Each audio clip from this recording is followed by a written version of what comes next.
Most wrestlers are lucky if they get to play one memorable character over the course of their career. So, to get to play two or more? Well, that's quite an achievement. Sure, this might not happen very often, but when it does, that performer always stands out because of it. But what are the biggest examples of this in wrestling history? Well, that's exactly what we're going to be looking at right now, starting with Glenn Jacobs, the man who not only gave us Kane, but who also gave us Fake Diesel and Dr. Isaac Yankem, DDS. Yes, before he was the Big Red Machine, Glenn Jacobs was first introduced to WWF audiences way back in the mid-90s as Dr. Isaac Yankem, the personal dentist for Jerry the King Lawler. And the reason he joined the WWF at this point was because Lawler was locked into a bitter feud with Bret Hitman Hart and was looking for some backup to help him in his fight. How did Isaac Yankem work out in this role? Not great, if we're being honest. After losing to the Hitman at SummerSlam 1995, and then again a few weeks later on an episode of Raw, he'd spend the rest of his run barely appearing on TV and jobbing out during the few times he did. And this wouldn't even be the low point for Glenn Jacobs, as it turned out. No, after that character ran its course, he'd be tasked with playing Fake Diesel, who was first introduced after Kevin Nash left to join WCW in 1996. Needless to say, fans saw right through that one. They didn't want a knockoff version of Nash. So it wasn't long before this character met its untimely end, too. Of course, this left Jacobs sweating, because by now, he knew that one more failure would probably mean the end of his career in the WWF. Luckily for him, the next character he was given worked out big time. It would be that of Kane, the long-lost brother to The Undertaker. To say Kane was a success would be the understatement of the century. From 1997 onwards, he'd be a constant presence in WWE, winning 2 world titles, having countless memorable programs and moments, and even going into the 2021 WWE Hall of Fame. That's right. It was quite a turnaround for a man who had failed to hit anything 2 times in a row. Proof that sometimes all someone really needs is the right character to sink their teeth into in order to get over. But since we've talked about Fake Diesel here, what about the briefly seen Fake Kane? Well, that was played by another person, someone who also gave us the characters of Thesis and Luke Gallows. Yes, back during the Ruthless Aggression era, Gallows was first introduced to audiences as the imposter version of the Big Red Machine. Not that he got to do much with this character, of course. Due to the whole angle not really working, it was dropped almost immediately. And because the reveal of his face under the mask was never shown on screen, this meant you'd only know Luke Gallows was the man behind the character if you were in the know. What you wouldn't need to be in the know to realize, however, was that his next gimmick, Thesis, would very much be played by him. And that's because Thesis wore no mask. When he was first introduced in 2007, his face would be right there for everyone to see. And what a face it was. The idea behind this gimmick was that Thesis was suffering from an issue, with him only coming to life once the bell rang. Yes, whenever a match started, Thesis would automatically switch into fight mode, and that usually spelled doom for his opponent of the night. As you can imagine, however, there weren't a huge amount of legs to this gimmick. Even if he did get to team with Jesse for a while, there was only so much you could do with Thesis. That's exactly why a change happened again, when after joining CM Punk's Straight Edge Society in 2009, the story shifted to the idea that Thesis had never been developmentally challenged. Rather, he was an addict, and now that Punk had gotten him clean, he was able to go back to his real moniker of Luke Gallows.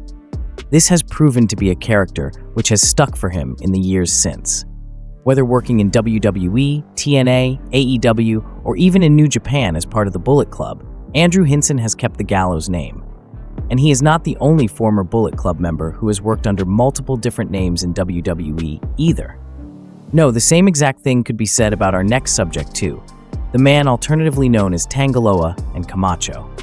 Yes, we all know Tangaloa today as a member of Solo Sikoa's Bloodline 2.0, but years before that, he was already a member of the WWE roster, albeit in a far less high-profile role. What was this role? Well, it was that of Camacho, a character who served as the enforcer to Hunico between 2011 and 2013. As you can probably guess, however, Camacho was not a big success in WWE. So, after being released from his contract in 2013, Toa Fifita, the son of the legendary Haku, would attempt to rebuild himself elsewhere.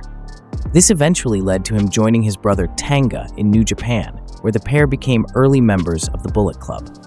As time went on, though, and their runs in Japan ran out of steam, both saw a better opportunity to become part of the ongoing Bloodline story in WWE. That's right, after years of being away, it was in 2024 that Tangaloa found an in with WWE again. And this time, going by his New Japan name, he'd feel like a completely different character altogether. Now, he was part of the biggest angle that WWE had done in years, which meant he'd be a made man going forward for as long as he wanted to be. Hell, so made is Tangaloa now. He can even call himself a former WWE Tag Team Champion, and we're sure that's not the last title he'll be winning in WWE while connected to the Bloodline saga. No, you can expect to see a lot more of him doing his thing in either a SmackDown or Raw ring as the years go on. But what about the man he once served as an enforcer to back in the day, Hunico? Well, he also deserves a spot in today's video, because before he was ever Hunico, he was Sin Cara. Yes, we're going back to that confusing tale of Sin Cara. The reason it gets so complicated is because there were actually two different versions of this character in WWE over the years, and both the men who played it, Jose Rodriguez and Luis Alvarez, had previously gone by the name of Místico in Mexico. But let's not focus too much on that for now. Rather, let's focus on the story of Jose Rodriguez instead. After taking over the role of Sin Cara from Alvarez in 2011, following the latter's struggles to adapt to the WWE style, he'd seemingly be set to get a push as the company's next big Latino star. Unfortunately for him, though, he also struggled to adapt to the WWE in-house style, as it didn't allow him to play to his strengths as a performer. And so, it was that, rather than becoming the next Rey Mysterio, by the time 2012 came around, Sin Cara 2.0 would be rebranded entirely as Hunico. Who was Hunico? Well, he was basically Sin Cara with the mask off. There wasn't much depth given to either of these gimmicks, and it wasn't like Hunico found much success either. Even if he did have Camacho by his side, he was rarely able to do anything of note during his time on the SmackDown roster. How would Jose Rodriguez recover from this? Well, he'd simply go back to square one. That's right. It was in 2013 that he put the mask back on and returned to being Sin Cara. While this wouldn't take him all the way to the top, his subsequent pairing with Kalisto at least gave him something of a role going forward in the company's tag team division. This was a spot he filled all the way up until the point he was released from his contract in 2019. So, while it's easy to say that Rodriguez could and should have been more, it can't be denied that he got a nice run for himself in WWE by the time all was said and done, and the notoriety he gained there was able to serve him well once he returned to Mexico following this. But what about someone who never decides to go elsewhere? What about someone who spends pretty much their entire run in WWE as enhancement talent, who can always be shifted to a new character when necessary? For that, we have to tell the story of our next subject, Steve Lombardi, the man who's gone by the names of the Brooklyn Brawler, Kimchi, Dink the Clown, and Abe Knuckleball Schwartz. This all began in 1989. That was the year when, following a period of occasionally being used as a no-name enhancement talent in WWF, Steve Lombardi would finally be given a character to play around with, that of the Brooklyn Brawler. Not that this gimmick would see him be shot to the top, of course, but it did allow him to stick around in the company for a lot longer than expected. Of course, if Lombardi only ever played the Brawler, it would still have been a decent career. But that wasn't all he got up to.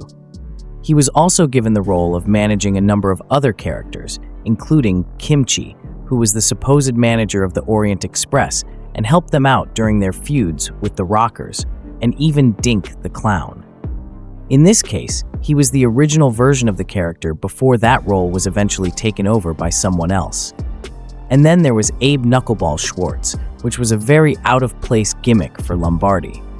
This occurred during the height of the Monday Night Wars and had him pretending to be a baseball player in a feud with a bunch of the big-name stars, including former MLB player and current WCW talent Steve Austin. But no matter what character Lombardi was given to play with, he'd never break the mold he created. Instead, he'd be left as a lower-tier figure in wrestling history, but with an undeniable and impressive resume of different roles across multiple gimmicks, failing to win, but reminding fans why he'd been a star heel act back in the day. But let's move away from the 90s for a moment and onto the present day instead, as it's there we find the case of our next performer who played multiple different roles in WWE. Who are we talking about this time? Why, Carlos Ruiz, of course, the man who's played both Axiom and A-Kid. Now, when it comes to this entry, there isn't as much difference between the two characters as there was with, say, the Repo Man and Smash, or Dr. Isaac Yankem and Kane. In fact, Axiom and A-Kid are pretty similar in their style, with the main difference being that one wears a mask and the other doesn't. Yes, back when this Madrid native was working on the NXT UK brand between 2019 and 2022, he'd be a far less flashy character, at least in terms of his look, with it being felt by that audience that all he needed to do was show himself in the ring in order to get over. Once A-Kid moved over to NXT in 2022, however, right around the point that this show was going through its 2.0 rebrand, it was felt that something new was going to be needed in order to make Ruiz stand out. That was why he was given a mask here, as well as the new moniker of Axiom. This rebrand has worked out well for him because, since covering up his face, he's gone from strength to strength, becoming a two-time NXT Tag Team Champion alongside his partner Nathan Frazer. Sure, it wasn't like A-Kid never had any success prior to that. No, he was the inaugural holder of the NXT UK Heritage Cup after all. But now, under the Axiom guise, it feels like the ceiling is higher for what he can achieve when he finally reaches the main roster. Because, as we all know, WWE have spent years trying to find their next Rey Mysterio, and the best chance the Spanish has of becoming this is by putting the mask on and letting his lucha skills shine regularly.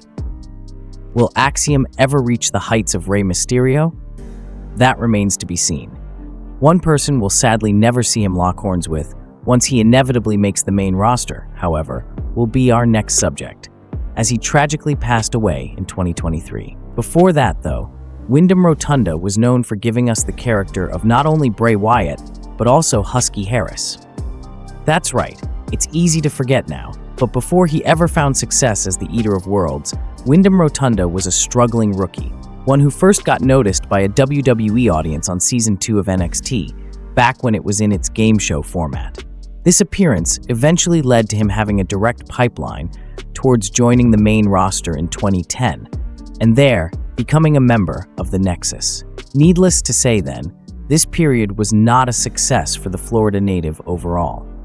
This was because Husky Harris wasn't really much of a character. The truth was that there was really nothing to write home about, and considering how much creativity Wyndham had inside of him, that's a true waste of his talents. What he really needed then was to go down to Florida Championship Wrestling for a while, and there hone an all-new gimmick for himself. So, that's exactly what he'd do in 2011 when he headed down south and began working on his greatest creation, Bray Wyatt. Sure, questionable booking from Vince McMahon might have eventually hobbled Bray before he could reach his full potential, but the brilliance of this gimmick was that there were so many different incarnations of it. That meant that when the cult leader ran its course, Wyatt was able to be reborn as the Fiend. When that one came to an end, he was able to reinvent himself all over again as a man being stalked by the mysterious Uncle Howdy. Unfortunately, though, before this story could reach its natural conclusion, Wyndham Rotunda tragically passed away, leaving the story unfinished. But while this is tragic, at least he was able to give us what he did while he was here. So, leaving his memory in place, let's move on to our next subject now. Someone who's also had something of a spooky gimmick multiple times over. In fact, that's right, it's time to talk about Mordecai and Kevin Thorne. Now, if there was ever a gimmick which was handmade to feud with The Undertaker, it would be Mordecai. After all, his character of a religious zealot who dressed in all white felt like such a perfect counterpart to the dark, demonic nature of the dead man. So why did we never get that showdown between the pair? Well, because after joining the WWE roster in 2004, Mordecai quickly struggled to get over with fans, as his matches were really nothing to write home about. With his character not connecting in any meaningful way, it caused people to turn off, and plans to change as a result. The idea of the good versus evil, black versus white thing was later repurposed for the Phenom's WrestleMania 25 match against Shawn Michaels. Thankfully for Kevin Fertig, though, this would not be the end of his run in WWE. No, he would get another chance to prove himself before all was said and done. The only problem with this, however, was that the character he was given to prove himself with next was Kevin Thorne. Yes, this was the point that the former Zealot became a vampire. Unfortunately, though, while this one did have promise to succeed on the WWE ECW brand, things just never quite clicked for Thorne. Hell, even having his valet Ariel by his side wasn't enough to get this one over with fans in any meaningful way. So it was that, by the time 2007 rolled around, Fertig would be sent back to developmental, where he'd run out the rest of the clock on his contract. But even if neither of his WWE gimmicks were particularly successful, at least Kevin can say he lasted long enough to have more than one. And that same statement could also be applied to our next subject, the man who went by 3 different monikers during his time in WWE, with those monikers being Mabel, Viscera, and Big Daddy Veeth. Yes, let's start at the beginning here, and that beginning is Mabel. This was the character that, upon debuting with WWF in 1993, Nelson Frazier was given to work with. As for who Mabel was, well, at least initially, he was one half of Men on a Mission, a mid-90s tag team who also moonlighted as a rap act in the vein of DJ Jazzy Jeff and the Fresh Prince. Of course, as time went on though, the babyface side of Mabel would disappear, and he instead turned heel. Then, he went on to win the 1995 King of the Ring. After that, he put on one of the worst SummerSlam main events ever with Diesel later that same year, and soon after, Mabel would find himself out of a job. When he did eventually return to WWF in early 1999, it would no longer be under the Mabel gimmick. No, now he'd be rebranded as Viscera, a dark minion to The Undertaker and an enforcer in his Ministry of Darkness. While Viscera would have some success during this run, success like briefly becoming hardcore champion, this was always fleeting, and it was clear pretty early on that there was going to be a shelf life on the character. Hell, even when rebranded as the world's largest love machine in 2004, it was still more of a comedy gimmick than anything else. That was why, in 2007, Frazier would pull a Hail Mary out of the bag when he went for one last new gimmick, Big Daddy V. Would Big Daddy Five be a better fit for the North Carolinian? Yes and no. Because while he did manage to create an initial splash on the WWE ECW brand, the whole thing was brought down a peg or two on account of the gimmick giving us maybe the worst ring gear known to man. Yes, it was a tough one to get over with fans, but the man behind it had enough left in the tank at this point that he was able to keep it going for a while, right up until 2008. At that point, he'd be released from his contract again and would finish out what remained of his career on the indie circuit. That's right, even with 3 attempts, it's not always possible to hit a home run character-wise. No, sometimes you might be better off just sticking with what you started off with, as while it's not perfect, it's the best option available. And this is something which could apply to our next subject too, as it happens.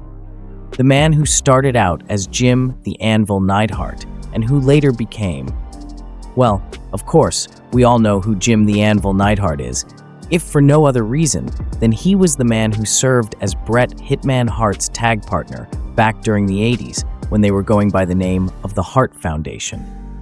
And that wouldn't be the only time the Anvil was affiliated with the Hart Foundation either. When the group was revived in 1997 as a 5-man stable, this time also including Owen Hart, the British Bulldog, and Brian Pillman, he was there all over again.